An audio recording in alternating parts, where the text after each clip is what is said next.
Today we're speaking with LaTrena Artist. She is the Scholarship Program Director at the Jeannette Rankin Foundation. Welcome, LaTrena.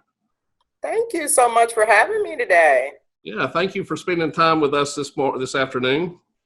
Can you tell me, have you seen an increase in demand for your services?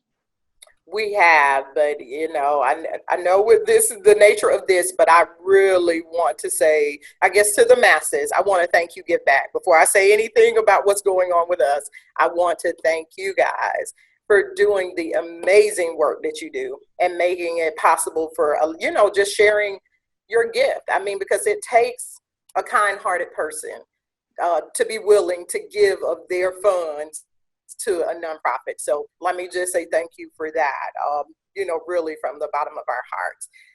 But yes, we have seen an increase in the demand of our services.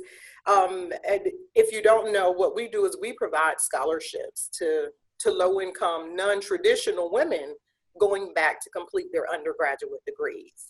And so with the pandemic that is currently going on, we've seen that the financial need has increased exponentially.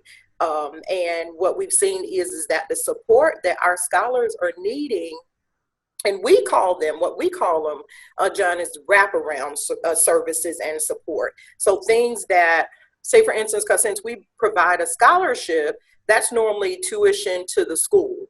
And it takes care of that. But what about things like childcare? Right about now, what about things like reliable internet service when you got mom and child or children working from home? And let's not even talk about technical support. At least if they were, previously in a school setting, they had hands-on access to somebody. But how do you get that support now when everybody is needing it? So yeah, I mean, I can go on and on talking about how we've seen an increase in our demands, but those are a few that have really, threw kind of like a curveball in there for some of our students. Okay, wow. Can you tell me though, how your organization has changed, shifted, adapted during this pandemic? Absolutely.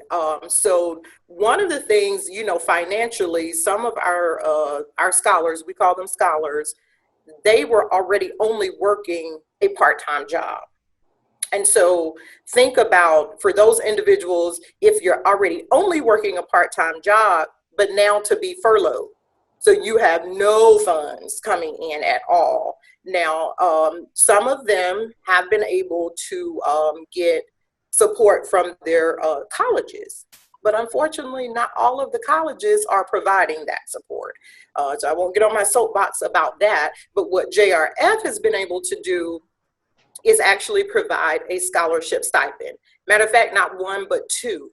And we were able to do that because of our quick request. I mean, it was almost like an immediate request that we sent out to our donors and to individuals, just basically saying, hey, we have some scholars that are really in financial need.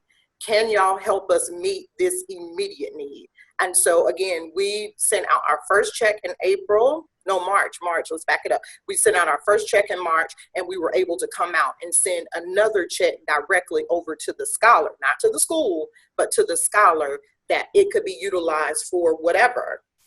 And that is kind of a different approach that we've taken with this, because here's the thing, if you're not in school, you don't necessarily need it to go over to the school at this point. So we've definitely been able to send out 2 scholarship stipends, and, we're hopeful that we'll be able to send out another one.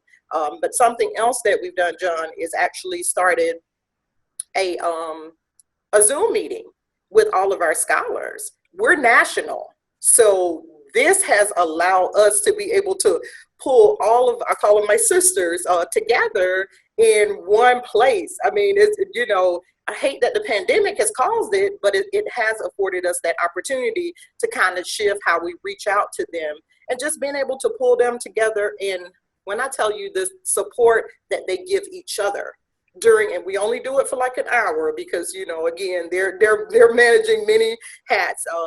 in the same household during these times, but we do a weekly Zoom. And actually today, when I get off this one, I'm getting on a Zoom with them at 3 p.m. This will be our fifth weekly Zoom meeting that I do with all of my sisters that can chime in. And then I do a Facebook Live with them every Friday. So we've incorporated different avenues that we can reach out to them, but it actually affords us the opportunity to connect with them at the same time.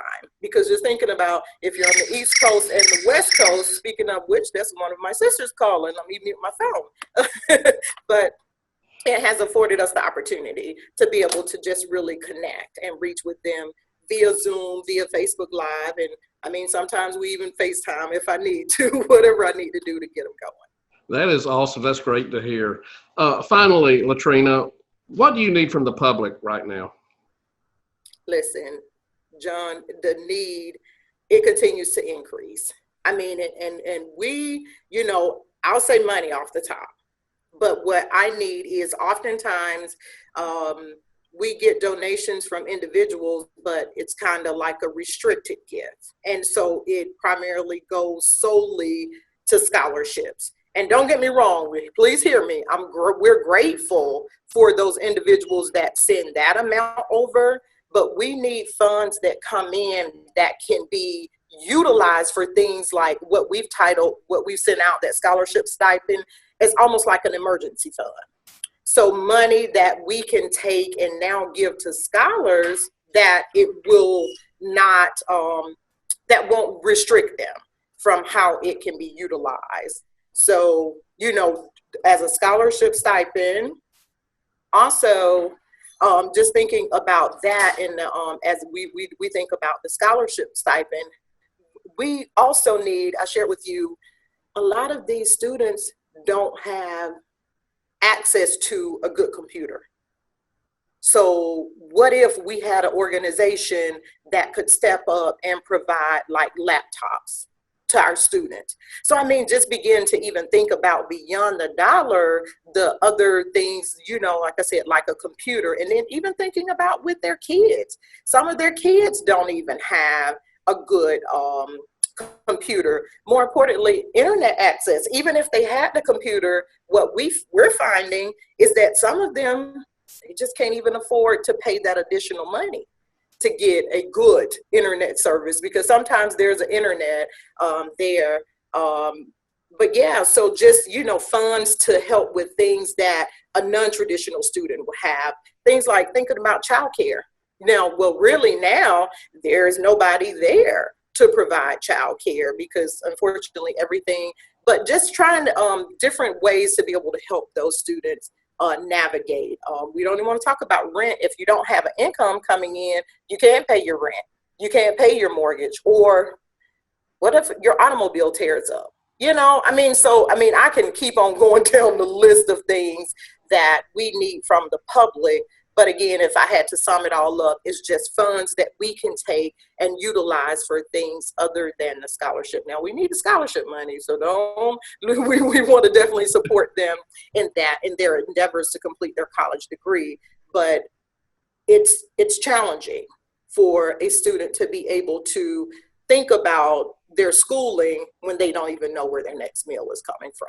So, okay, yeah. Great. Thank you, LaTrena.